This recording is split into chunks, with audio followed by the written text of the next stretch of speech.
Isaiah 55 verses 1 to 2, and I'm going to read from the New Living Translation. Is anyone thirsty? Come and drink. Even if you have no money, come, take your choice of wine or milk. It's all free. Why spend your money on food that does not give you strength? Why pay for food that does you no good? Listen to me, and you will eat what is good. You will enjoy the finest food. Here, it's an invitation to the abundant life, and I ask myself, what does abundant really mean?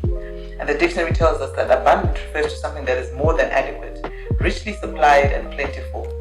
In John 10:10, Jesus said, I have come that they may have life and that they may have it more abundantly. So the abundant life is a life that is supplied with what we need, a life that is available because Jesus came to provide it. So the secret to abundant life is a close relationship with God as we follow the truths of His scripture. So dig into that word and let's pursue this abundant life.